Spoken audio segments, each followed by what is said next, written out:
안녕하십니까. 행복한 아침 이재용입니다. 안녕하세요. 정예인입니다. 네, 오늘은 금요일이고요. 행복진료실이 열리는 날인데 그 전에 뉴스부터 챙겨보겠습니다. 네, 첫 번째 소식부터 살펴보겠습니다. 얼마 전 한강에서 실종됐던 한 대학생, 숨진 채 발견되는 안타까운 소식이 있었는데요.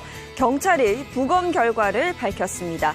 국가수 감정에 따르면 사망 원인은 익사로 추정되며 부검 당시 머리에서 발견된 2개의 상처를 사망 원인으로 보기는 어렵다고 판단했습니다. 이 발표를 들은 유가족은 무슨 일이 생겨서 익사하게 된 건지, 왜 물에 들어갔는지 밝혀져야 한다고 호소했는데요. 경찰은 부검 결과와 관계없이 모든 가능성을 열어두고 당일 행적을 재구성하기 위해 수사를 이어가겠다고 밝혔습니다. 네, 한강에서 또 비극적인 사고가 일어날 뻔했는데 고등학생들이 이걸 막아냈습니다. 새벽 마포대교에서 뛰어내리려고 한 남성을 고등학생들이 붙잡은 건데요. 극단적인 선택을 하려 했던 20대 남성이 구조된 건 지난 1일 새벽 2시쯤 학생 4명이 경찰관과 함께 난간에 매달린 남성을 붙잡고 있습니다. 학생들과 경찰이 10분 넘게 건장한 체격의 남성을 붙잡느라고 상처를 입기도 했습니다.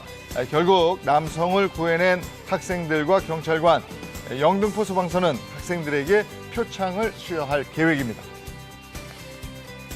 네, 길거리에 많이 보이는 전동 킥보드, 어제부터 바뀐 법 규정이 적용된다는 사실 알고 계셨나요? 운전면허가 있는 사람만 안전모를 쓰고 이용할 수 있습니다. 하지만 단속 첫날 차량과 오토바이 사이를 고개하듯 주행하는 이 킥보드 운전자도 안전모를 쓴 경우가 드물었고요. 주행이 금지된 인도로 올라와 보행자 틈을 헤집고 다니는 모습도 자주 목격이 됐는데요. 경찰은 한 달간 이 바뀐 법 규정 안내 중심으로 계도하고 이후로는 무면허 주행은 10만 원, 안전모 미착용은 2만 원씩 범칙금을 물릴 방침입니다. 삼성 바이오로직스와 미국의 모더나사의 백신 위탁 생산 계약 체결이 임박한 것으로 전해졌습니다. 오는 21일 미국 워싱턴에서 열릴 한미 정상회담 기간 동안 삼성 바이오 측 관계자가 미국을 방문해서 모더나 백신을 국내에서 위탁 생산하는 계약을 맺을 것으로 알려졌습니다. 정부와 삼성 바이오로직스 측에서는 공식 확인은 어렵다면서도 별도로 이를 부인하지는 않았습니다. 다만 현재로서는 백신 생산이 가능한 생산 라인을 갖추고 있지 않아서 정부가 밝힌 대로 8월부터 대량 생산이 가능할지가 관건입니다. 위탁 생산을 하면 국내 공급망이 안정적으로 확보된다는 장점이 있습니다. 이어서 코로나19 신규 확진자 현황 살펴보겠습니다. 5월 13일 0시 기준 코로나19 신규 확진자는 총 715명으로 총 누적 확진자 수는 12만 9천여 명입니다.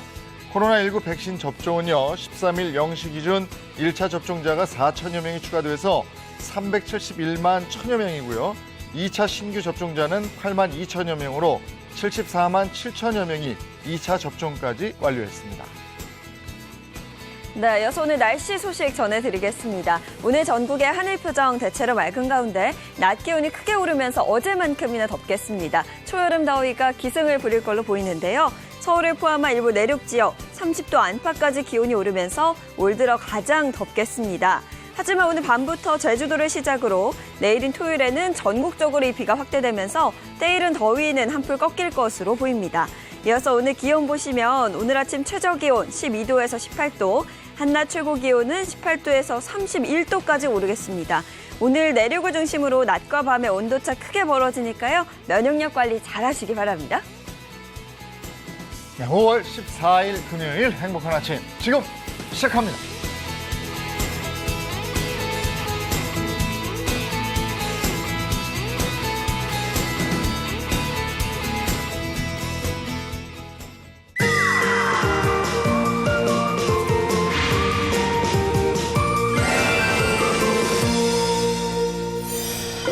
금요일 행복한 아침 행복진료실이 문을 여는 날입니다. 네, 행복진료실에서는 여러분이 진짜 궁금해하시는 질문을 모아서 속 시원하게 답해드리고 있는데요. 오늘은 또 어떤 내용일지 기대가 됩니다. 네, 우리 주치의 선생님들 소개해드리겠습니다. 장민욱 신경과 교수, 모사은 한의학 박사 어서 오세요.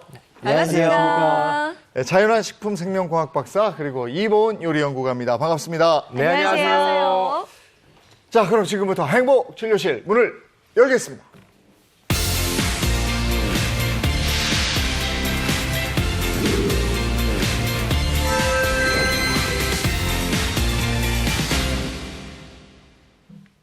네, 오늘 행복 진료실은 어떤 주제로 진료를 시작할까요? 첫 번째 힌트부터 드리겠습니다. 왕? 오, 임금님. 네. 아니에요. 태조, 어, 영조. 저분은 누구신가? 모르겠어요. 잘하시는데요? 영조. 예, 임금님들이 쫙 나오셨어요. 네. 이게 첫 번째 힌트다. 이게 뭘까요? 영조대왕, 뭔가 공통점이 있다는 건데 아직까지는 잘 모르겠거든요. 태조, 영조. 영조세조. 자식을 많이 낳은 왕? 자식을 많이 낳은 왕? 네. 아, 그러면 오늘 남성 기운에 대한 얘기. 자, 모르겠고 네. 두 번째 힌트 나갑니다. 오. 보시면 뭐 전신 질환 같은데요? 그러게요. 네. 그렇죠? 뭐 혈액도 그렇고 근육, 뇌 보시면 뭔가 그렇죠. 여기에 문제가 없는 게 생겼을 없죠. 때 질환 네. 연결된다 이런 건가요? 예. 바로 오늘 주제인 이것에 문제가 생기면 네. 바로 저렇게 여러 가지 병들이 생긴다는 겁니다. 이것에 문제가 생기면 여러 가지 네. 병들이 생긴다. 전신 질환으로 연결되는 무언가인데. 임금이 나왔고 네. 이게 그렇죠. 이거 가지고는 안 되겠어요. 힌트 더 드리겠습니다. 네, 마지막 힌트는 사연으로 준비했습니다. 제가 한번 읽어볼게요. 안녕하세요. 저는 50대 여성입니다. 손가락이 자주 붓고 관절이 아파서 다친 건가 싶어서 병원에 갔더니 여기에 문제가 생겨서 그렇다고 하더라고요. 제가 나이가 들면서 이게 떨어져서 그렇다고 하던데 이것의 중요성은 알았지만 이렇게까지 문제가 될 줄은 몰랐습니다. 남들이 좋다고 하는 건 다 따라해 보는데 그래도 아프네요. 행복진료실 주치의 선생님들 저 좀 도와주세요. 라는 사연을 보내주셨습니다. 네. 이것 때문에? 저 나이가 네. 들수록 이게 떨어지면 큰일이에요. 이 돈 떨어지면 제일 중요한 거죠. 병원도 못 가요. 네. 기력이 떨어지면 또 문제죠. 기력. 기력. 기력도. 네. 그런데 왕은 왜 나왔냐고, 왕은. 왕도 기력이 있어야 되니까. 힘들지, 왕도. 와, 뭐냐. 자, 오늘 저 진료 주제가 뭔지 바로 공개해 드리겠습니다. 네, 오늘의 주제는요. 왕의 장수 면역 건강법으로 준비를 했습니다. 왕의 건강법이에요. 왕의 왕의 건강. 건강법? 네, 우리 조선시대 왕들의 평균 수명이 46세 정도밖에 안 된다고 합니다. 야. 정도밖에 안 됐어요. 아, 그럼 굉장히 일찍 돌아가셨네. 요즘으로 치면 일찍 돌아가신 건데 네. 장시로는 장수하신 거예요. 아, 그래요? 10대, 20대 때 돌아가신 분도 엄청 많다고 합니다. 네. 그리고 앞서 나왔던 우리 뭐 영조, 뭐 정종, 태종 네. 이런 분들이 그래도 그 당시에 60세까지 사신 5명 중에 한 5명이라고 합니다. 그러니까 옛날에 환갑잔치 한 거예요. 그렇죠, 그렇죠. 그러니까 당시 네. 60세 이상이면 지금 한 100세 하신 거예요. 맞습니다. 네, 네. 그 정도 되는 거죠. 네. 근데 왜 갑자기 이렇게 조선시대 건강법, 네. 특히 왕들에 대한 건강법을 말씀드리냐면요. 네. 우리네 현대인들의 삶이 조선시대 임금님들하고 비슷합니다. 뭐? 우리가 왕처럼 산다고요? 네. 그럴 리가 없는데. 내가 지금 왕처럼 현대인의 산- 삶과 왕이 좀 비슷한 게 있다. 네. 바로 운동량이요. 네. 안 움직이죠. 그렇죠. 왕들도 너무 안 안 움직이시잖아요. 네. 스트레스도 많고. 임금님들도 이 구중궁궐 안에서 아주 작은 거리, 짧은 거리를 이동할 때에도 뭐 가마를 맞아요. 타신다거나 마차를 타신다거나 하셨기 때문에 사실 운동량이 절대적으로 부족했는데 우리들도 그렇잖아요. 조금만 앞에 나갈 때도 자동차를 이용하기도 네. 하고 네. 또 버스, 택시 이용하기도 하잖아요. 운동량이 너무 부족하죠. 이게 요즘에 정말 저 3보 이상 탑승이라고. 집 앞에도 타요. 네.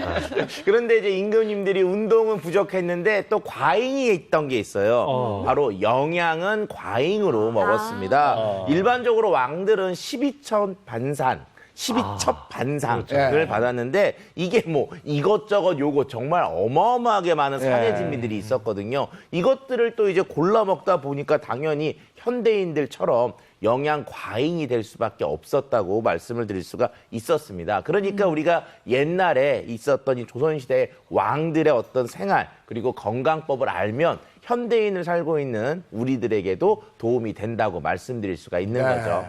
오늘 왕의 건강법이니까 너무 기대가 되는데 왕은 특히 건강 어떤 면에 신경을 많이 썼을까요? 당시의 어이들이 왕의 건강을 위해서요 제일 신경 썼던 거는 전기라고 합니다. 전기. 지금으로 치면은 면역력이에요. 그게. 그래서 우리 예전 문구 중에 보면은 전기 좋네 사불가감이라고 그래서 전기가 안에 있으면 이 앳된 사기들이 함부로 올 수 없다. 그 사기가 바로 요즘 말하는 바이러스라든가 세균들이거든요. 그러니까 전기 면역력에 특히나 많이 신경을 썼다고 합니다. 면역력은 뭐 몇 번을 강조해도 부족함이 없습니다. 그럼요. 저희가 네. 화면 하나 준비했는데 보고 와서 얘기 나누죠. 인류에게 발병할 수 있는 질병은 대략 3만 5천여 가지.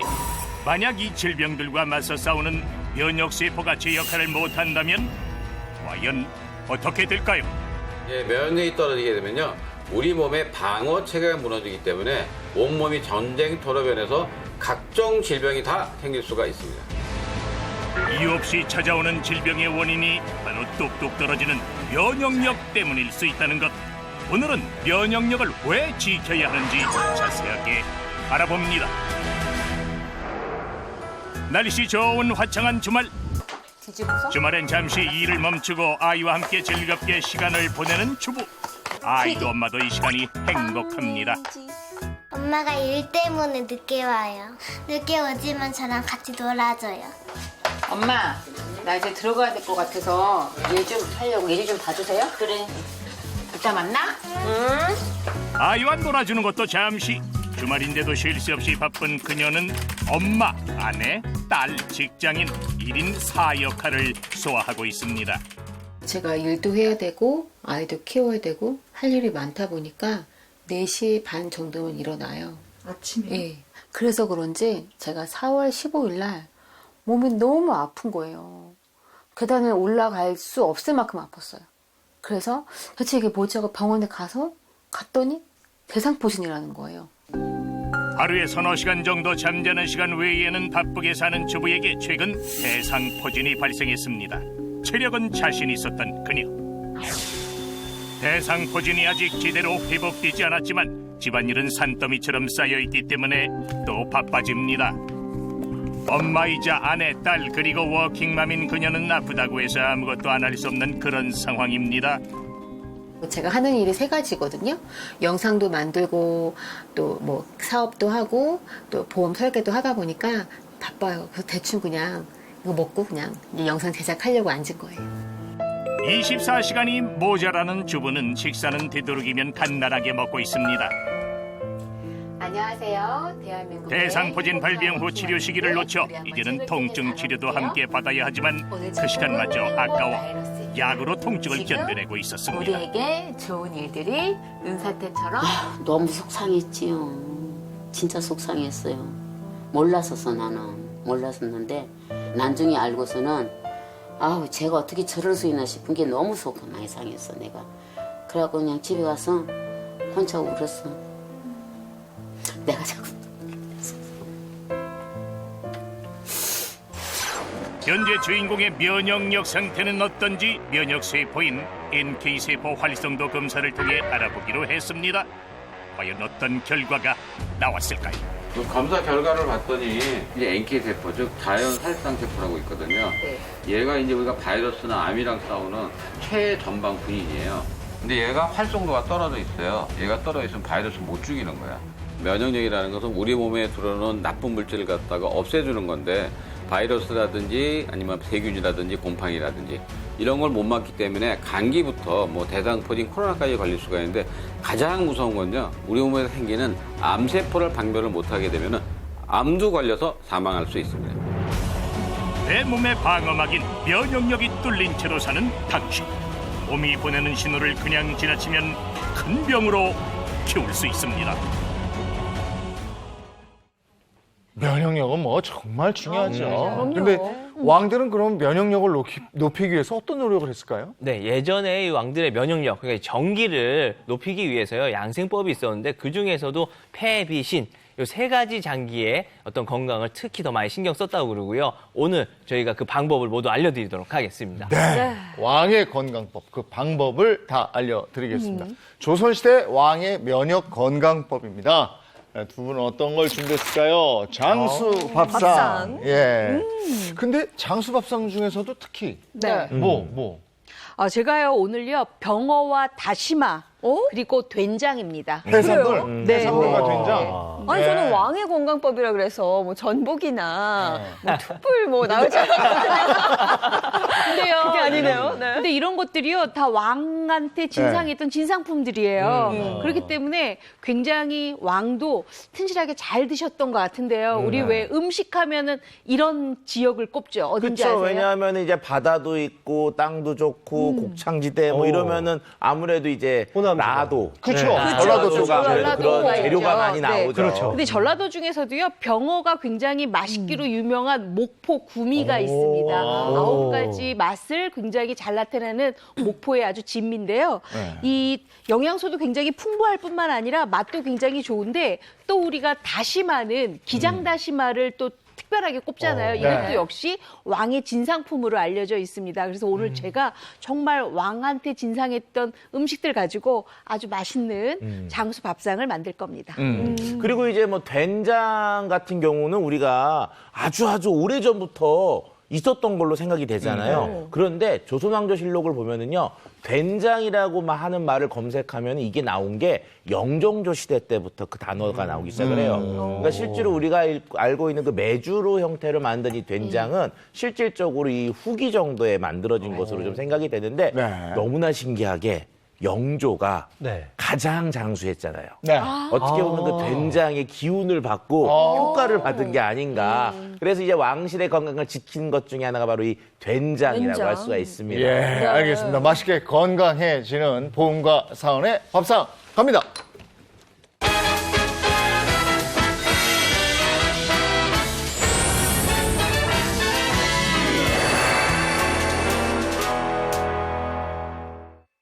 네, 병어, 다시마, 그리고 된장. 이게 또 어떤 작품이 만들어질까요? 기대가 됩니다. 네. 제가요, 우선은요, 이 다시마를 이용을 해서 다시마 밥을 좀 만들 거고요.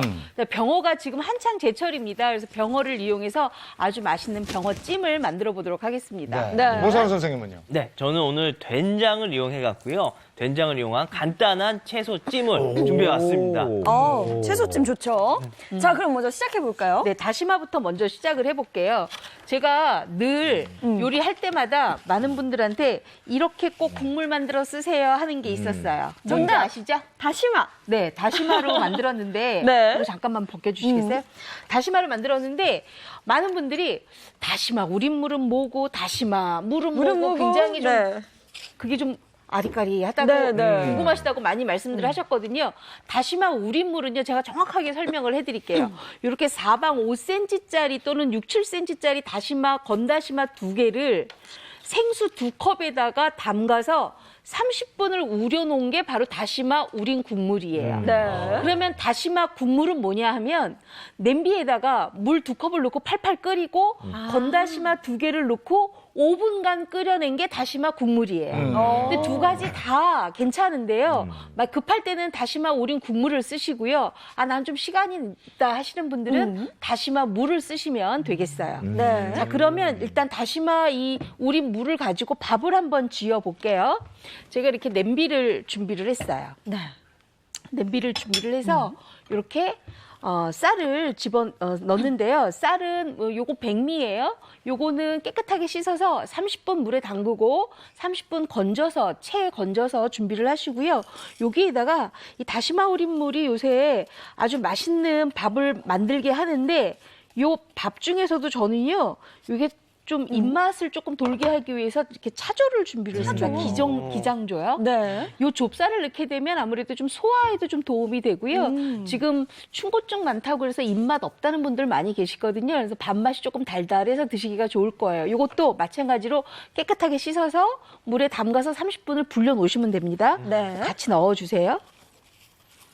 아, 솥밥 맛있죠. 근데 네. 집에서 하면 이모쌤 해주던 그 솥밥 맛이 안 나더라고요. 왜 안 날까요? 왜 그럴까? 뭔가 문제가 있겠죠. 그거는 네. 아마 물을 잘못 물에요? 잡아서 그럴 것 같아요. 일단 저는 지금 가마솥인데 많은 분들이 가마솥이 없는데 어떡하죠? 일반 냄비 하셔도 괜찮습니다. 이렇게 쌀을 안 친 다음에 골고루 이렇게 평평하게 두세요.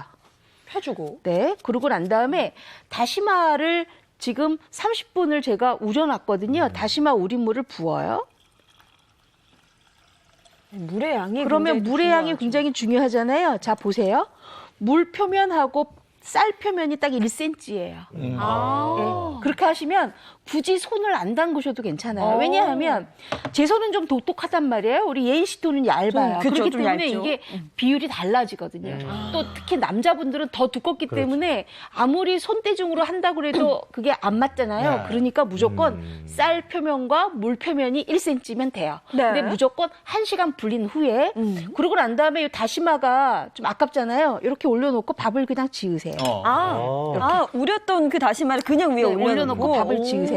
밥을 짓고 난 다음에는 뜸을 아주 충분하게 들여야 되는데요. 우리가 보통 가장 맛있는 밥은 뜸이 잘 든 밥이에요. 어느 정도 뜸이 드냐면 밥물이 자글자글 끓고 있을 때 불을 줄이세요. 네. 그러고 나서 뜸을 들이는데 10분 정도 뜸을 들여요. 제가 지금 옆에 뜸 들이고 있는 냄비가 있어요. 한번 보실래요? 이렇게. 이렇게 지금 뜸을 들이고 있어요. 지금 불과 한 7분 정도 됐기 때문에 윗표면의 쌀들이 약간 고슬고슬해요. 3분 정도 더 뜸을 들여야 돼요. 네. 3분만 더 뜸을 들일게요. 네. 자, 그렇게 해서 이제 밥을 지으시면 될 것 같아요. 이렇게 만들면. 그러면 이 밥과 함께 같이 맛있게 먹을 제가 병어찜을 알려드릴게요. 병어 밑에다 좀 요맘때 내려주세요. 진짜 맛있거든요. 그렇게 해서 다시마 밥을 해놓고 네. 병어찜 가고. 네. 이러면은 완벽하게 이제 한상 차림이 되니까 네. 그럼 이제 병어를 준비해야 되겠죠. 이렇게 제가 시장에 갔더니 병어가 이렇게 큰 것도 있고 작은 것도 있어요. 병어를 손질하려면요 깨끗하게 우선 씻어야 되는데 흐르는 물에 비늘 부분을 손으로 매끈매끈하게 이렇게 문지르면서 깨끗하게 씻어주시고요. 특히 병어는 요걸 조심하셔야 돼요. 병어 대가리가 이렇게 달려 있거든요. 네, 네. 그렇기 때문에 꼭 사선으로 이렇게 따셔야 돼요. 그래야 살집이 많이 도망가지 않아요. 보통 어머님들이 댕강 자르거든요. 이러면 살집 이만큼이 그냥 나가 버려버리는 거예요. 그럼 아깝잖아요. 병어는 항상 삼각형으로 칼집을 내서 대가리를 따주시고요. 네. 안쪽에 보면은 이렇게 내장이 있어요. 이 내장을 깨끗하게 건져내고 난 다음에 네. 흐르는 물에 씻어주세요. 그러고 난 다음에 병어를 가장 탄력 있고 맛있게 헹굼하는 방법이 하나 있어요. 바로 마지막 헹굼물에다가요. 네. 요거 요거가 뭔데요? 소금이에요. 아, 소금. 네. 요거는 다 아시죠? 네네. 요것도. 요거 식초예요. 우리 생선살이 뭐죠? 차윤환 박사님? 네, 생선살이 뭐냐고요? 네, 단백질이잖아요. 아, 예, 단백질이죠. 생선살이죠. 맛있죠. 그러니까 요거 식초 탄 물에다가 이렇게 마지막 헹굼물에 헹궈줘요. 네, 지금 이제 식초를 탄 거에 넣으시면은 우리가 생각할 수 있는 좋은 점이 두 가지가 있는데요. 일단 비린내를 좀 잡아주는 역할을 할 수가 있고요. 두 번째는 단백질인데 이게 식초 속에 들어가면 생선살 단백질들이 좀 탱탱해져요. 그래서 탄력을 좀 얻을 수 있는 그런 장점이 있어서 식초물에 헹구는 거에 대해서 저는 찬성 좋다고 생각합니다. 네. 꿀팁이네요. 식초물에. 자, 식초물에 꼭 한번 헹궈 주셔야 되고요. 제가 네. 지금 뜸 들이느라고 이렇게 불 조절을 열심히 하고 있어요. 불 조절은 잘해야 냄비밥이 맛있거든요. 그럼요. 냄비밥이나 솥밥 못하는 분들도 많이 계실 거예요. 그렇죠. 그런데 의외로 저게 생각보다 쉬운 면도 있는 게, 뭐 저 같은 경우는 집에서 돌솥밥 같은 거 하면요. 네. 한번 팔팔팔 끓이면 그냥 그러고 불을 꺼도 돌이 뜨거우니까 그냥 알아서 되더라고요. 네. 그래서 몇 번 해보시면은 생각보다는 쉽습니다. 맛있는데 좀. 누룽지도 나오고. 숭늉도 있고. 그렇죠. 그러네. 자, 그러면 이제 제가 병어를 이제 깨끗하게 씻어서 이렇게 말끔하게 놨습니다. 자, 그러면 대부분 어머님들이 요거 그냥 씻었으니까 바로 그냥 냄비에 얹어서 조림을 하시거든요. 네. 또는 찜을 하거나. 근데 이거 하나 알려주셔야 돼요. 뭐냐 하면 만약에 병어살이 이렇게 똑똑하잖아요. 굉장히 요거는 두껍죠. 이럴 경우에는 칼집을 이렇게. 또 양념이 안까지 싹 배야 그렇죠. 맛있거든요. 이렇게 3개 정도 넣으시고요. 네. 작은 거는 요거는 뭐 칼집 넣을 거 없잖아요. 그래도 이렇게 하나 정도만 이렇게 넣어주세요. 자, 그 다음에 여기에 딱 요거 꼭 키포인트를 알고 계셔야 돼요. 바로 여기 지금 국간장이에요. 국간장을 요 칼집 있는 데다가 이렇게 끼얹어요. 밑간을 하세요. 네. 그리고 요건 맛술이에요. 네. 병어가 흰살 생선이라 비린 맛이 거의 없어요. 하지만 그래도 비린 맛이 조금 있는 생선이니까 이렇게 국간장 1큰술, 맛술 2큰술에서 3큰술 정도 끼얹어서 요거를 한 10분 정도 두시면 돼요. 네. 요 밑간을 꼭 하셔야 우리가 병어 살집이 굉장히 달달하고 맛있게 먹을 수 있는데 또 하나. 이렇게 밑간을 해야 병어가 탄력이 있어요. 그래서 살집이 부서지지 않고 네. 굉장히 맛있게 드실 수가 있거든요. 자, 그러면 병어는 옆에다 놓고 우리가 뭘 할 거냐 하면 다시마 우린물을 준비를 하세요. 네. 요거는 사방 5cm짜리 건다시마 2개를 생수 2컵에다가 넣고 이렇게 불려놓은 거예요. 네. 요거를 이제 올려놔요. 다시마 다 같이 그냥. 네. 다시마 넣어도 되고요. 안 넣어도 되는데 전 그냥 넣을게요. 네. 여기에다가 뭘 넣냐 하면 감자를 넣어주세요. 이렇게. 이 조림에 감자 들어가야 그럼요. 맛있잖아요. 부서지면서 네. 밥이랑 먹을 때 겨울 맛있죠. 같으면은 무를 넣는데 지금 무가 약간 조금 짐짐하고 그쵸, 맛이 네. 없으니까 이렇게 감자가 점점 좋을 때죠. 그렇죠. 네. 점점 이제 여름 오면은 감자를 감자는 넣어주시면 장마질 굉장히 좋아요. 때쯤에 맛있었던 그렇죠. 것 같아요. 장마가 다 맞아요. 지고 네. 나면 이제 땅 속에서 썩어요, 걔네들이. 그래서 장마 오기 바로 전에 먹는 그때가 감자가 정말 맛있죠. 하지 감자인가. 그렇죠. 맞아요. 하지 감자예요. 네. 그 다음에는 여기에다가 감자의 단맛을 더 업그레이드 시켜주는 게 있어요. 바로 양파예요. 양파를 넣어주세요. 네. 그 다음에 이제 병어를 올려요.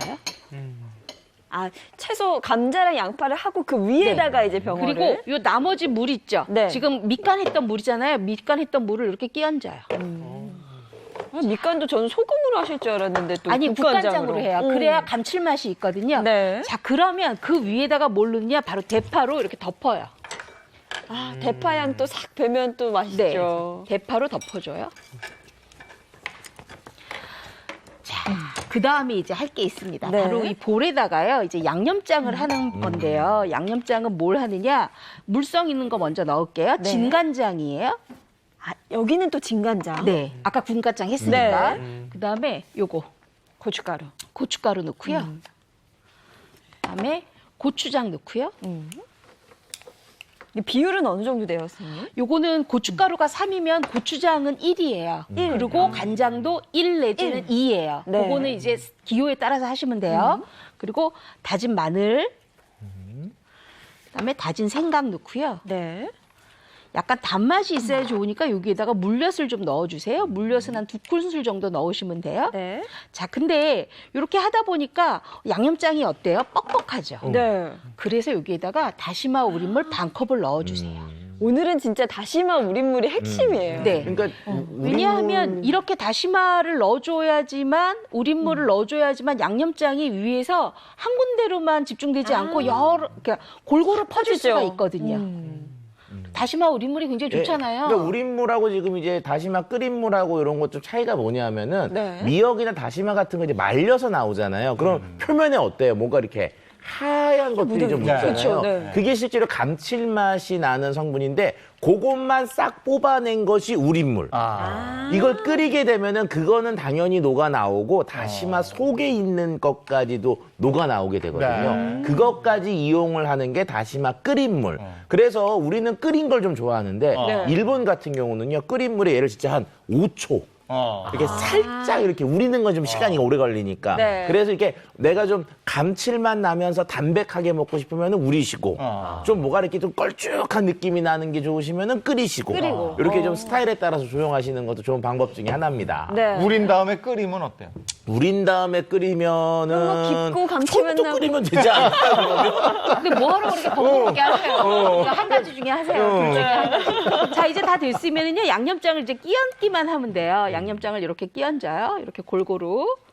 아무래도 다시마 우린물로 좀 부드럽게 만들어놨기 때문에 양념장이 골고루 다 이렇게 퍼지거든요. 네. 그러면 아래에서는 다시마 국물이 올라오고 위에서는 다시마 국물 넣은 양념장이 밑으로 빠지니까 병어찜이 아주 감칠맛 있으면서도 살집이 아주 달달하고 맛있어요. 결국 이제 병어를 아래 감자 깔고 위에 이제 양념으로 덮어서 이불 속에 넣었네요, 저게. 맞아요. 자, 이렇게 해서 이제 끓이시면 되는데, 자, 여기서 이제 한 가지 더 필살기가 있습니다. 네. 필살기? 네, 요거 꼭 이제 끓이기 전에 요거 하나 알고 지나가셔야 돼요. 요거 뭐죠? 깻잎. 네. 이 깻잎을요, 돌돌돌돌 말아서 네. 저는요, 이렇게 채 썰어놔요.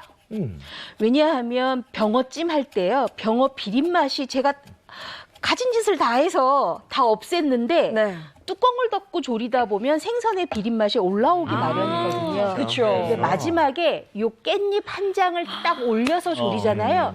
그럼 깻잎이 향신채잖아요. 그러니까 그 향 때문에 비린 맛은 없고요. 병어찜을 훨씬 더 풍미가 있으면서 감칠맛 있게 만들어 놓거든요. 그래서 요거를 꼭 준비를 합니다. 네.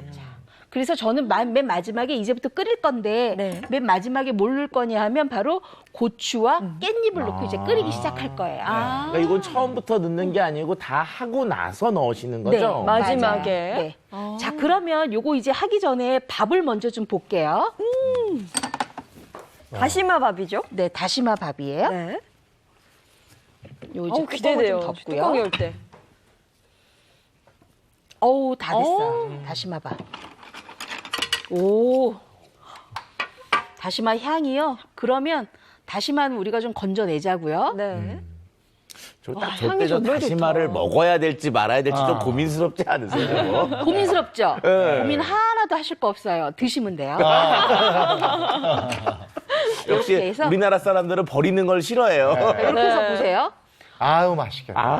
차조밥이 아주 맛있게 됐잖아요. 네. 이제 여기에다가 제가 아까 다시마 먹어야 된다 그랬잖아요. 다시마를 밥풀이 묻어 있어도 괜찮습니다. 네. 제가 장갑을 꼈으니까 이렇게 해놓고 써시는구나. 아예 당연히 썰어야죠. 썰어서 위에 올려서 같이 그렇죠. 먹는. 제가 집 같으면 요거를 다 주워 먹었을 텐데 집이 아니기 때문에 저게 이제 다시마가 저게 끓였기 때문에 다시마가 갖고 있는 본연의 그 감칠맛을 내는 성분들은 다 우러 나왔습니다. 그래도 그 다시마 갖고 있는 또 이제 식이섬유나 무기질 이런 성분들은 저게 남아있기 때문에 맛보다는 어떻게 보면은 건강을 위해서 거기 우린 다시마도 드시는 게 영양적으로는 좋습니다. 제가 오늘 제목이 장수밥상이잖아요. 어떻게 하든지 여러분들한테 정말 건강하게 왕처럼 드실 수 있도록 하기 위해서 이렇게 다시마 밥을 이렇게 준비를 했어요. 맛있겠다. 맛있겠죠? 네. 저기다 딱 병어조림 같이 딱 먹으면 얼마나 맛있겠어요. 금상첨화겠죠? 네. 거기다 그 혹시 콩나물밥처럼 그러니까 간장 양념 이런 건 안 넣어도 될까요? 안 넣어도 되는 게요. 네. 제가 오늘 병어의 양념장이 굉장히 뭐랄까 바듯하면서도 감자가 있기 때문에 싹 비벼 먹기가 좋아요. 그래서 양념장 따로 안 했습니다. 네. 이렇게 우리가 해서 여러 가지 얘기하면 속으로 그러세요. 주는 대로 먹어. 그렇지. 그래서 제가 잘 못 얻어 먹는군요. 예. 자, 그래서 요거 이제 유튜브로 네. 빼놓고요. 제가 요게 조금 오래 걸려서 네. 미리 조금 이렇게 만들어 놨거든요. 야. 살짝 김 한번 올릴 때까지. 그러면 모사원 선생님, 네. 모사원 선생님 거 먼저 한번 해보실래요? 네, 이제 제가 시작을 해볼까요? 네. 그냥 오늘 우리 장수밥상 왕들을 위한 거였잖아요. 아까 왕의 양세법 중에 이제 폐비신이라고 그랬는데 장수밥상이 비장의 기운을 좋게 해주는 거예요. 근데 비장의 기운이 좋으려면 사실 잘 드셔야 하거든요. 근데 여름철에 입맛 없는데 간 없는 음식 먹기 되게 힘들잖아요. 그쵸. 아마도 그래서 이 된장이 발명이 된 게 아닐까. 된장이 들어가면 아무래도 먹는 김이 좋아지잖아요. 그쵸. 잘 먹을 수 있기 때문에 전 된장이 좀 만들어졌다라고 생각을 하고 오늘 된장을 이용해서 사실 맨날 된장찌개, 된장국만 하게 되는데 저는 이걸 이용한 진짜 초간단 채소찜을 한번 준비해봤습니다. 네. 채소찜. 네, 준비한 건 사실 오늘 청경채예요. 청경채를 준비해왔는데요. 사실 집에 청경채 없을 수도 있잖아요.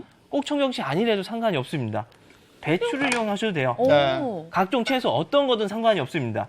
사실 여기에 이제 가미되는 게 이 소스, 된장 소스인데요. 제일 중요한 게 오늘은 이 소스인 것 같아요. 마치 오늘 이보원 선생님이 된 것처럼 소스를 한번 좀 제조를 해볼게요. 네. 자, 된장을 넣고요.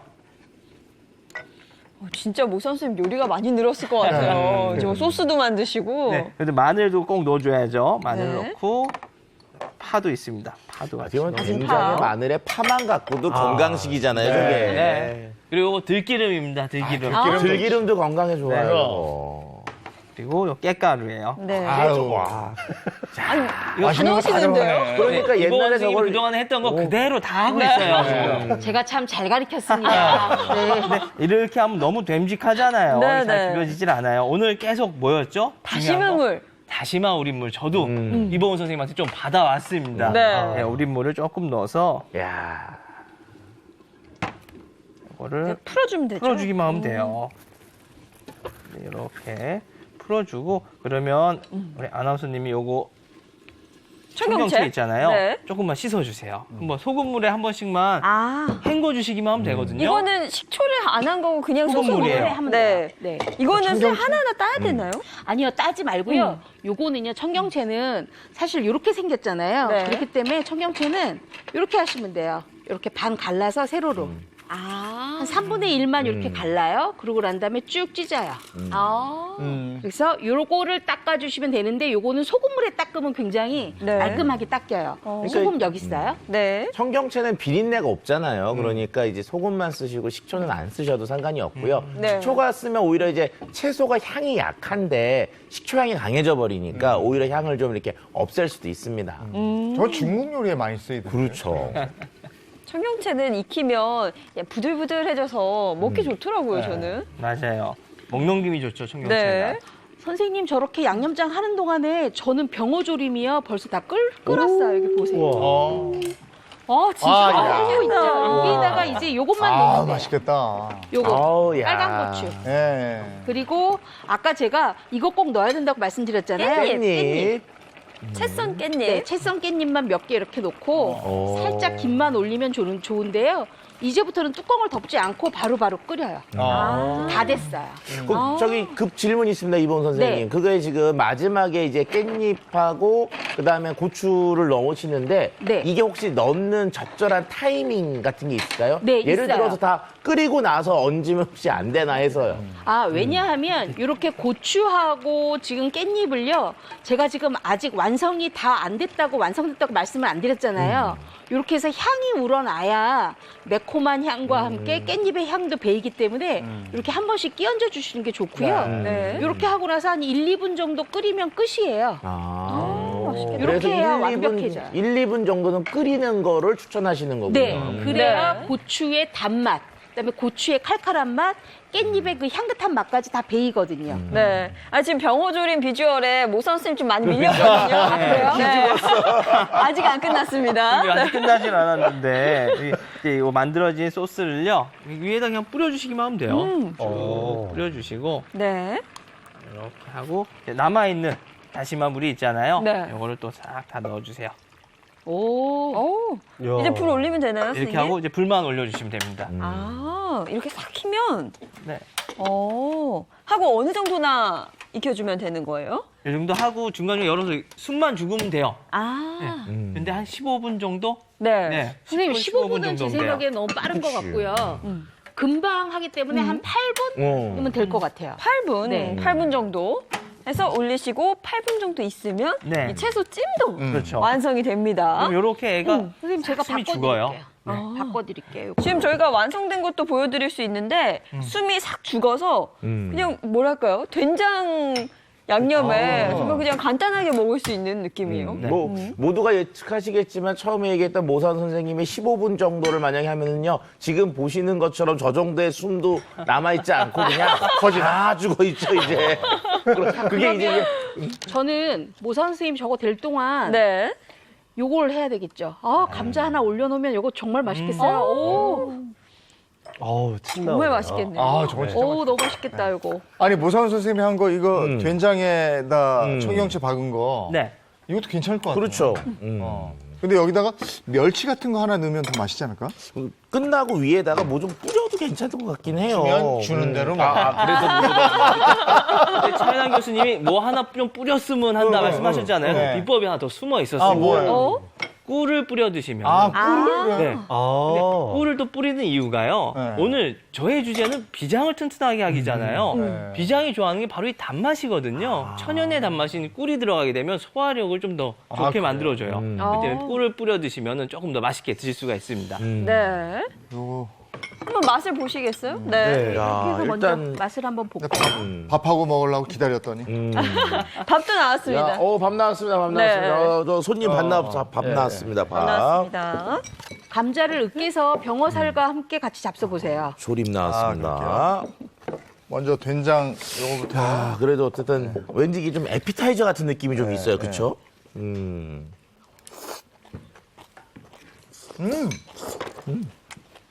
괜찮은데? 모산 괜찮아요? 선생님도 청경채 맛있어요. 네. 왜냐면 양념장 재료가 다 맛있는 것만 들어갔어요. 들기름부터 시작해서 그리고 양념을 다 했기 때문에 마지막에 넣은 꿀이 나름대로 비법은 맞는 것 같은 게요. 일단 뭐 비장을 좋게 하는 것도 있지만 지금 이게 식은 상태잖아요. 그런데 이렇게 먹으니까 마치 좀 김치 먹는 느낌 안 드세요? 발효식품 먹는 느낌? 왜냐하면 중국에서는 이 청경채가요 바로 김치 대신으로 먹었었어요. 그렇기 때문에 이 청경채 가지고 그 우리 두반장이라는 거 있거든요, 소스. 그거에 김치를 담아 먹기도 했거든요. 그리고 요게 굉장히 섬유질이 많기 때문에 변비 예방에도 굉장히 좋대요. 야, 이 비장에 병어 맛있네요, 들어갑니다. 이거. 병어. 야, 병어. 아까 대기 시간에 이보은 선생님이 그러시더라고요. 이거 얻어 먹어 본 적 있어 그러시던데 오늘 얻어 먹네요, 이거. 야. 병어찜 맛있다. 병어찜 어때요? 입에서 감자하고 같이 먹으니까 입에서 녹아요. 그쵸? 괜찮죠? 비린내가 없어, 비린내가. 비린내 나면 안 되죠. 왜냐하면 제가 비린내를 없애기 위해서 식초에 한번 헹궜고요. 네. 그다음에 밑간이라는 작업을 한번 했잖아요. 국간장과 맛술로. 그리고 감자에다가 나중에 비린내 완전 없애지라고 깻잎까지 넣었으니까 비린내는 하나도 없는 병어찜이 만들어지는 거죠. 야, 그리고 병어도 병어지만 감자가 예술이네. 원래 그 고등어 조림에 무가 예술인 것처럼 오늘 이 병어 조림에는 야, 이게 감자가 예술이에요, 감자가. 오. 그래서 다시마 밥에다가요, 이 감자를 싹 으깬 다음에 병어조림 국물 얹어서 딱 비벼 잡수시면은요, 정말 아주 왕의 밥상보다도 어쨌든, 더한 진미죠. 아니, 선생님 밥이 달아요. 그쵸? 다시마 때문에 그래요. 감칠맛이 워낙 나기 때문에. 네. 그래서 이렇게 궁합이 너무 좋은데요? 그쵸? 근데 여기다 저는 묵은지 같이 넣어서 묵은지. 먹어도 너무 맛있겠다는 생각 드네요. 그냥 드세요. 드세요. 또 이보은 선생님이 말씀하신 대로 감자 넣고 으깬 다음에 국물 넣어서 밥이랑 같이 한번 먹어보도록 하겠습니다. 네. 이 병어 양쪽 끝에 있는 이 뼈도 굉장히 야들야들해서 다 그냥 네. 씹어서 먹을 만하네요. 뭐 모선 선생님 거요 지금 청경채찜 굉장히 맛있게 보글보글 끓고 있어요. 와. 색깔이 아주 예술이네요. 이렇게 끓고 나서 꿀을 좀 넣어서 먹으면 그쵸, 맨 마지막에. 네, 훨씬 맛있네요. 먹다 보니까 시간이 이렇게 되네. 그러니까. 아유. 레시피 보여드려야죠. 면역 튼튼, 조선시대 왕의 건강을 지켰던 다시마 밥과 병어조림, 된장 채소찜 만들어 볼까요? 우선 다시마 밥은 쌀과 차조, 다시마 물이 필요하고요. 병어조림은 병어와 감자, 각종 양념 필요합니다. 된장 채소찜은 청경채와 된장 양념만 있으면 준비 끝! 우선 건다시마 2장을 우려 다시마 물을 만들고요. 쌀과 차조는 30분간 불린 후 다시마를 올려 밥을 합니다. 밥물이 끓으면 뜸을 들이고 다시마는 건져 채를 썰어주면 되는데요. 이 밥이 완성되면 채 썬 다시마를 넣고 버무려주면 다시마 밥이 완성됩니다. 병어찜을 만들 때 이 병어는 국간장과 맛술로 밑간하는 게 포인트인 거 잊지 마시고요. 알감자와 양파, 대파 등 채소 재료를 손질한 후 생선찜 양념장을 만들면 준비 끝! 냄비에 끓인 다시마물과 감자, 대파, 양파를 깔고 병어를 올린 후 양념장을 수북하게 올려 끓입니다. 중간 불에 졸인 후에 고추와 깻잎을 올려 병어찜 완성해주세요. 냄비에 청경채를 깔고 된장 채소찜 양념장을 만들어 다시마물과 양념장을 넣고 익혀주기만 하면 된장 채소찜도 완성되는데요. 청경채가 익으면 꿀을 넣어서 마무리해주세요. 다가오는 주말 다시마 밥과 병어조림, 된장 채소찜으로 맛있게 건강 지키세요. 다시마밥에 병어조림에 된장, 아우, 정말 채소찜. 맛있네요. 맛있어요. 채소찜도 아주 훌륭했습니다. 네. 근데 젓가락은 요쪽에 가네요. 잘못만 드시더라고요. 자, 조선시대 왕의 면역 건강법 알아보고 있습니다. 이 왕은 근데 누구실까? 자, 창민혁 선생님 거. 왕트레칭? 왕트레칭? 맞습니다. 제가 오늘 준비한 거는 바로 왕 임금님들이 하시던 스트레칭, 왕트레칭입니다. 뭘 하셨죠? 왕트레칭? 네, 바로 조선시대 때 하던 이 격구라는 운동 혹시 들어보신 적 있으세요? 격구. 네. 이게 뭐, 이게 공 치고. 그렇죠, 그런 거 그렇죠. 아니에요? 말 타고. 말 타고 다니면서 예. 공 치는 영국에서 유행했던 폴로라는 예, 게 아주 폴로. 비슷하기도 하죠. 이게 전신 운동이 가능한데요. 이 조선시대 때의 태조의 아들이자 또 조선의 두 번째 왕이었던 정종 임금이 예. 63세까지 아주 장수하셨던 임금님이세요. 네. 굉장한 건강 체질이라고 하는데 이 정종의 건강 체질의 비법이 바로 격구라고 합니다. 그래서 제가 오늘 이 격구를 이용한 스트레칭을 준비했습니다. 네, 우리 정종이 이 운동을 얼마나 좋아했냐면요. 정종실록에 보면 신하들이 격구가 좀 위험하잖아요. 그래서 좀 자제해달라고 부탁을 드렸었는데 정종께서는 과인은 몸이 아파서 손발이 저리고 안 좋다. 이 운동을 꼭 해서 나는 건강하게 해야겠다 했을 정도로 이 격구를 엄청 즐겼다고 하십니다. 네. 그럼 오늘 스튜디오에 말이 들어옵니다. 그러니까 말이 나오고 말 한번 타볼까요? 네. 자, 한번 나와보시죠. 네, 앞에서 한번 배워볼게요. 말은 어딨나요, 선생님? 말이 나와야 될 텐데. 이 공중에 있다고 생각하고요. 네. 어깨 넓이로 벌린 다음에 기마 자세로 타시는 거예요. 말이 있다고 생각하고. 네, 자, 기마 자세로 다리를 적당하게 구부려 주신 다음에 깍지를 앞쪽으로 이렇게 끼시는 건데요. 네, 그런데 집에 이제 자라든지 뭐 이런 작은 물병 같은 것들이 있으면은 이렇게 손에 양쪽에 들고 깍지를 껴주시면 되겠습니다. 자, 이렇게 낀 상태에서 좌우로 몸을 쭉쭉 돌리면서 스트레칭을 하실 건데요. 자, 근데 단순히 그냥 이렇게만 하지 마시고요. 어우, 시원하다. 네. 힘들어. 힘드시죠? 네. 자, 왼쪽에서부터 천천히 기마를 탈 때, 자, 이렇게 위아래로 방아를 찢는 것처럼, 자, 하나, 둘, 가운데 이거 오면서 기마 자세로 네. 네, 조금씩 타주고요. 이거 골프 완전히 좋아하시는 일어나지는 분들도 마시고 조금 구부린 상태에서 계속 유지를 해주시면 좋고요. 네, 많이 앉았다가 살짝 일어나고, 네. 다시 많이 앉았다가 일어나고. 운동돼요, 이거. 네, 그럼요. 이렇게 해서 한 10번에서 16번 정도 반복하시면 아주 훌륭한 운동이 될 수 있는데요. 네. 그냥 하면 또 재미없잖아요. 네, 음악에 맞춰서 한번 해보겠습니다. 네. 자, 음악 주시겠어요? 그럼 왼쪽에서부터 한번 시작해볼까요? 둘, 셋, 넷. 하나, 둘, 하나, 셋, 넷. 이거 운동 되네, 진짜. 네, 완전히 일어나지 마시고. 네, 좋아요. 하나, 둘, 셋, 넷. 이거 골프 스윙 같은데요? 아, 그러네요, 진짜. 스윙을 하는 것 같은 느낌도 약간 들고요. 허리 스트레칭뿐만 아니라 다리, 그리고 팔에 있는 긴장도까지 계속 운영을 하실 수가 있으니까 마치 조선시대 임금님들이 이 격구를 할 때처럼 우리가 집에서도 할 수 있는 운동이 되죠. 어떠세요? 지금 한 16번 정도 하셨거든요. 아유, 운동 되는데요? 돼요. 음악에 맞춰서 네. 천천히 박자에 맞춰서 해주시면 좋고요. 너무 격렬하게 하실 필요는 없습니다. 그래서 적당한 무게가 좋은데 저는 1.5리터 정도가 더 좋았던 것 같아요. 그래서 본인의 무게에 맞게 조금 힘드시다 싶으면은 자 같은 것만 들고 하셔도 좋을 것 같습니다. 네, 이게 진짜 전신 운동이 되는 게요. 다리는 계속 써주면서도 무게가 있기 때문에 네. 팔도 되고 스트레칭도 되고 네. 전신 운동이 효과적일 것 같습니다. 맞습니다. 네. 네. 좋은 자세를 유지하는 데도 아주 좋겠습니다. 네, 잘 배워왔습니다. 네, 고맙습니다. 고맙습니다. 이거 요즘 골프 하시는 분들 많던데. 아, 네, 좋으실 것 같아요. 골프 스윙 같아요. 네. 모르겠어요. 네. 네. 자, 이번에는요, 자신만의 방법으로 면역력을 키워서 건강을 다지는 분들이 있다고 그래서 저희가 만나고 왔습니다.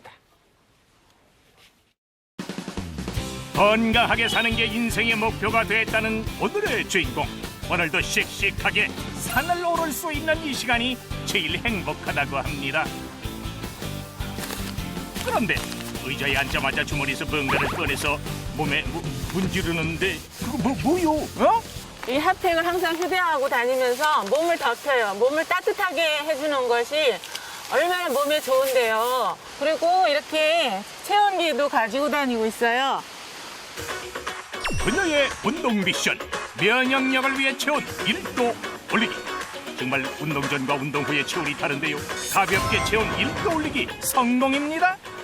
옛날에는 몸이 안 좋았어요. 급성 간 농양도 왔고 B형 만성간염도 왔었고 지방간도 왔었어요. 근데 지금은 다 나아서 맨날 튼튼하게 운동하고 몸을 덮이고 그랬더니 덕분에 면역이 생겨서 몸이 더 건강해졌어요. 어린 시절 간에 고름이 가득 차는 간 독양 때문에 생사를 오가며 힘들게 치료를 받았습니다. 그 이후 간에 자꾸 이상 징후가 생겼고 감염 치료까지 다 받고 나서 건강하게 사는 것이 인생의 목표가 됐습니다. 운동 후 수분 섭취는 필수입니다만 으라 물을 데워서 드십니까? 아하, 미지근한 물은 혈관을 확장시켜 혈액순환에 도움을 주고 몸속 독소를 제거하는 데 도움이 된다고 하네요. 또한 족욕을 할 때 체온이 1도가 올라가면 면역력 증진에 도움이 되고 세포의 재생 능력에도 좋다 하여 즐겨하고 있다네요. 급성 간 농양은 시기를 놓치면 살아날 수가 없는 거예요. 온 간에 다 퍼져서 염증이 퍼져서 고름 다 뽑아내고 피를 혈액을 많이 맞았어요. 그래가지고 살아났어요. 그러니까 의사 선생님들도 그러시고 다 기적적으로 살아났다고 했어요. 기적적으로 살아났다는 주부는 다시 태어났다는 마음가짐으로 건강을 위해 운동하고 먹는 거 하나도 신중하게 챙겨 먹고 있습니다. 그리고 식사 후에 꼭 마시는 것이 있다는데요. 뭡니까 그게? 대체 뭘지 너무 궁금합니다, 지가. 에? 네, 이거 생녹용인데요. 제가 예전에 여기저기 많이 아팠었고요. 또 앞으로 나이 먹으면 허리도 아프고 무릎도 아플 텐데 거기에 이 녹용이 참 도움이 된대요. 그래서 면역력도 키울 겸 제가 하루에 한 잔씩 꼭 마시고 있어요. 그녀가 면역력을 위해 섭취하는 생녹용. 사슴은 요일하게 뿔에까지 혈액이 순환되는 동물이라고 하는데요. 녹용에는 판토크린과 당글리오사이드 성분이 풍부해 면역력 증진에 도움을 준다고 알려져 있습니다. 동의보감에 녹용은 몸의 기운을 북돋아 재생력과 면역력을 강화한다고 기재돼 있고 조선시대의 장수를 노린 영조는 녹용을 꾸준히 복용했다고 알려져 있습니다. 옛날엔 너무너무 많이 아파서 고생을 많이 했는데요. 지금은 건강하니까 100살까지 살고 싶어요. 주부의 면역력 증진에 도움을 준 생녹용. 면역력도 올리고 건강도 지키면서 행복한 노후 보내기를 바랍니다. 예, 저렇게 열심히 하셔서 건강을 되찾으셨고 지금 면역력 증진을 위해서 늘 저렇게 규칙적으로 생활하고 있어요. 네네. 여러 가지가 나왔는데 그 비법이 뭘까요? 차윤환 박사님 걸 생녹용이에요. 네. 녹용이라는 건 많이 들어보셨지만 이제 생녹용은 좀 낯선 면이 있으실 텐데요. 조선시대 임금님들 중에서 가장 장수했다고 알려져 있는 임금 누군지 혹시 아시나요? 영조대왕. 바로 맞히시네요, 역시. 아니 우리 많이 나왔기 때문에. 네. 자, 이제 영조대왕이 장수했던 이유는 여러 가지를 얘기합니다. 그리고 그분은 그게 육식보단 채식을 또 좋아했고요. 굉장히 이렇게 좀 단아하고 이렇게 좀 조용하게 사는 그런 특성이 있었다고 해요. 그런데 그분이 장수했던 비법 중에 하나가 바로 이 생녹용으로 알려져 있습니다. 녹용이라는 말은 많이 들어봤는데 예, 어떻게 좋은 건지 그걸 좀 자세히 좀 들어봤으면 좋겠어요. 네, 일단 녹용 우리 보약하면은요 현존하는 뭐 약재 중에서 녹용 이상 가는 게 없을 정도로 네. 녹용 이외에는 보약이 없다라고 할 정도로 녹용이 아주 좋습니다. 그러면 녹용 먹으면 특히 도움이 되시는 분들이 있을까요? 네, 녹용이 좋은 점 중에 하나가 진짜 남녀노소를 가리지 않는다는 거예요. 진짜 남녀노소 가리지 않는 약재가 많지 않은데 그 몇 안 되는 약재 중에서도 으뜸이 녹용이거든요. 네. 특히 녹용, 성장기 어린이들이 먹으면 성장에 좋고요. 청장년층이 먹으면 활력을 돋게 해서 일을 잘할 수 있게 만들어줘요. 또 갱년기 여성분들은 드시면 갱년기 완화에도 도움이 되고 우리 남자들, 우리 중년 이후의 남자들, 우리 정력에도 아주 좋습니다. 그리고 이제 노년기에 이제 기력 떨어졌을 때도 녹용만한 약이 없다고 할 정도로 녹용은 진짜 남녀노소 가리지 않는 아주 좋은 약재입니다. 맞습니다. 저도 갱년기 때문에 한동안 꽤 힘들었거든요. 그래서 면역력이 뚝 떨어져서 한의원을 갔더니 녹용을 한번 먹어보라고 권하시더라고요. 녹용? 네, 맞아요. 거기다가 특히나 녹용이 진짜 효력을 많이 발휘하는 게 요즘 감기 걸리고 잘 안 떨어질 때 있잖아요. 네. 이때 저희가 많이 사용하는 건 역시도 녹용입니다. 지금 앞에 있어요. 이게 녹용이란 말이죠, 그러니까. 한약 냄새가 쫙. 그러니까요. 오. 이거 좋은 거라는데 다 마셔야지. 근데 뭐 달달하니 괜찮은데요? 괜찮은데요? 여기 먹을만한데요? 감초가 들어있나? 쓴맛이 없어요. 네. 먹을만한데요? 괜찮아요. 맛있어요. 달아요. 끝맛이 싹 달고. 네. 근데 이게 대표 보양식이네요. 그렇죠. 녹용은 그 속에 이제 다양한 생리활성 물질과 뭐 단백질과 아미노산, 다양한 무기질들이 들어있어서 실질적으로 다양한 영양소도 들어가 있는 대표적인 보양식품이 바로 이 녹용이라고 할 수가 있습니다. 한의학의 대표적인 약재 아닙니까? 아주 대표적인 약재입니다. 우리 동의보감에서만 보더라도요, 우리 몸의 기력을 높이는데 최고의 약재라고 했고요. 예전 중국 의서의 원초 강목에도 보면 음과 혈을 보충해주고 병우 회복에도 아주 좋은 약재이다라고 소개가 되어 있습니다. 네, 이런 말 있잖아요. 녹용이 내 맘을 녹용. 그런 말이 있어. 제가 지어줘. 정확히 녹용이 뭔지 좀 네. 궁금한데요. 녹용은 딱 사슴의 뿔이에요. 근데 많은 동물들이 뿔을 가지고 있지만 녹용만 특이하게요. 사슴의 뿔에만 뿔 끝까지 혈액이 돌아요.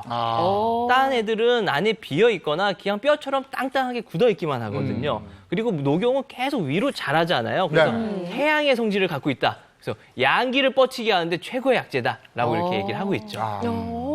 자, 그리고 우리가 이제 십장생이라고 혹시 들어보셨죠? 네. 그러니까 옛날 이제 임금님들의 이게 어전 뒤에 보면 있는 네. 그림을 보면 그 속에 십장생들을 그려놨는데 거기에 보면은 십장생, 장수하는 10가지 상징물들 중에 사슴이 들어가 있습니다. 네. 그 사슴의 뿔, 그것이 바로 이 녹용이라고 할 수가 있죠. 이 사슴이 장수의 상징이잖아요. 그렇죠. 그래서 우리가 장수 그러면 사슴을 떠올리기도 하는데. 네. 맞아요. 그 사슴의 뿔에 있는 녹용 얘기하는 거예요? 그렇죠. 그 사슴의 뿔에 있는 것이 바로 이 녹용이라고 할 수가 있는 거죠. 사슴의 뿔이. 근데 여기 오늘 생녹용이랬어요. 네. 우리가 흔히 알고 있는 녹용하고 생녹용은 어떻게 일단 다른? 그 녹용은 다양한 효과들 때문에 먹는데 이게 보관을 위해서 아무래도 좀 건조를 한다든지 보관 처리를 하는데 생녹용은 그런 것들을 하지 않고 그냥 녹은 것을 생녹용이라고 할 수가 있습니다. 앞에 지금 저기 놓여 있는 게 진짜예요? 녹용입니까, 저게? 네, 저게 바로 녹용입니다. 녹용이요, 저 보면은 뿔이 여러 가지가 있잖아요. 네. 저게 다 부위별로 나눠놓은 건데 부위별로 효능도 좀 다릅니다. 부위별로 어떻게 달라요? 대체적으로 보면 이제 맨 이쪽을 분골이라고 그러고 그 밑에 가지까지를 우리가 상대, 중대, 하대 이런 식으로 나눠요. 살짝 요 실질만 보더라도 상대 쪽은 좀 불그스름하고 조금 뭐라 푹신푹신한 느낌이 네. 있고요. 네. 하대 밑으로 갈수록 좀 땅땅한 느낌들이 있거든요. 그렇기 때문에 이 효능도 많이 다릅니다. 그리고 그 효능이 다른 이유가 바로 영양 성분의 차이가 있는데요. 상대 쪽 같은 경우는 아무래도 그 붉은색이 돌았잖아요. 네. 단백질과 다양한 영양소가 풍부하게 들어있고요. 혈액을 맑게 하는데 도움을 주는 것으로 알려져 있습니다. 중대 쪽으로 내려가게 되면요. 녹용은 혈관 세포가 많이 모인 곳이고요. 강장작용과 부인병에 도움이 되는 것으로 알려져 있고요. 하대 밑으로 가게 되면 이 부분이 좀 단단해야지만 뿔이 붙어 있잖아요. 그래서 여기는 무기질, 즉 칼슘이 많아서 노인분들이나 뼈가 자라야 되는 어린이들에게 좋은 부위로 알려져 있습니다. 근데 녹용하면요 사실 빼먹지 말아야 할 부위가 바로 이 분골이에요. 분골. 여기에 딱 녹용의 생장점이 들어있고 모든 영양소가 응축되어 있거든요. 네. 그래서 저 큰 녹용 뿔 중에서 차지하는 비율은 2.7%밖에 안 되는데 아. 여기가 부위가 제일 적잖아요. 네. 그러다 보니까 비용도 가격도 가장 비싸고요. 사실 이 부분에 영양소가 가장 많이 있습니다. 붕골이 저 끝부분인데 끝부분이 비싼 거군요. 맞습니다. 아, 나는 그 밑에가 뻘건 기운이 도는 게 비싼 건 줄 알았어요. 아, 그렇구나. 그죠. 녹용은 드셔본 적이 있죠? 저는 어렸을 때부터 한 19살 때까지는 매년 먹었던 것 같아요. 그래요? 그래서 제가 이렇게 키가 크고 기골이 장대하잖아요. 제가 체력적으로 다른 분들보다 조금 더 이렇게 좀 견디는 힘이 아마 어렸을 때 많이 먹었던 녹용 탓이 아닌가 싶습니다. 자, 역시 그런데 이제 저희가 조선시대 임금님들이 생녹용을 먹었던 이유, 그것에 대한 것을 좀 준비해 봤는데요. 네, 하나하나씩 보도록 하겠습니다. 왕의 건강법, 생녹용의 효능인데요.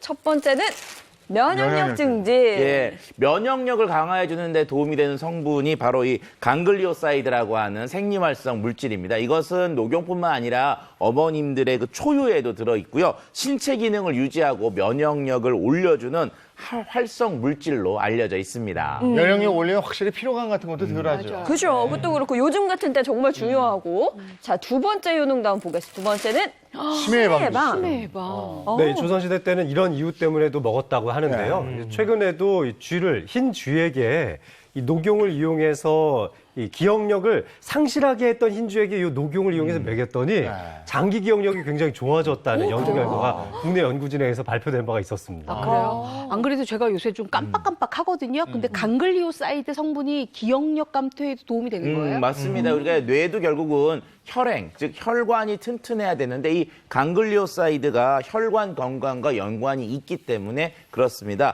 강글리오사이드는 이제 외부적인 자극으로부터 우리 몸을 보호하는 그런 특성들이 있고요. 혈관을 맑게 하고 기혈의 순환을 잘 하게 하는 그런 특성들을 갖고 있어서 혈행 개선을 돕는 것으로 알려져 있습니다. 그래서 녹용을 섭취할 경우 혈관 건강에 도움을 받을 수 있다라고 하는 그런 연구 보고도 보고된 바 있습니다. 네, 마지막 세 번째 한번 보겠습니다. 골다공증 예방. 네, 이 녹용의 분말을 이용한 약을 러시아에서는 판토크린이라고 부르기도 합니다. 그쪽에서는 이 골다공증 예방을 아주 중시하고 있는데요. 이 파골세포라고 해서 골을 파괴하는 이런 세포들의 이 기능을 떨어뜨리는 영향을 많이 한다고 합니다. 그러니까 어린 아이들뿐만 아니라 중년 이후에 발생하는 골다공증 예방에도 어느 정도 도움이 된다 할 수 있겠습니다. 근데 저 궁금한 게 하나 있는데요. 녹용을 먹으러다 혹시 살이 찔까 봐 제가 안 먹었던 기억이 있는데 녹용 먹으면 살 찌나요? 절대 그렇지 않습니다. 우리 녹용을 먹게 되는 게 기력이 떨어져서 그런데 이런 사람들이 입맛이 없잖아요. 근데 녹용을 먹게 되면 입맛이 돌아오는 거예요. 그래서 밥을 많이 먹어서 살이 찌는 거지 절대로 녹용 먹어서 살찌는 건 아닙니다. 네. 먹을 때 주의할 점 뭐가 있습니까? 일단 생녹용 같은 경우는 가공 처리를 하지 않았기 때문에 우리나라, 즉 유통을 그렇게 멀리하지 않는 우리나라 제품인지를 확인하시는 게 필요하고요. 생녹용을 고르실 때 식약처에서 고시한 추출 가공 식품인지 요것도 확인하시는 것을 부탁드리고 싶습니다. 네, 오늘 왕의 면역 건강법 알아봤는데 왕 오래 사신 분들 보면 좀 움직이신 분들이었어요. 네, 네. 태조도 무술하셨고 그죠. 영조도 늘 걸어다니시고 이런 얘기 들었거든요. 왕처럼 사실 때 부지런히 움직여라. 이게 면역 건강법일 수도 있겠어요. 네, 네. 네, 오늘 고맙습니다. 고맙습니다. 감사합니다. 요즘 날씨 얘기할 때 봄의 실종 이렇게 얘기합니다. 네, 네. 네, 그냥 바로 여름이에요. 오늘도 날이 굉장히 더운데요. 근데 또 내일부터 주말 내내는 또 비가 온다고 하니까 주말 계획 세우실 때 참고하시기 바랍니다. 행복한 주말 보내시고요. 저희는 다음 주 월요일 아침 8시에 돌아올게요. 네, 행복한 아침, 행복한 하루, 행복한 주말 보내십시오. 고맙습니다. 고맙습니다.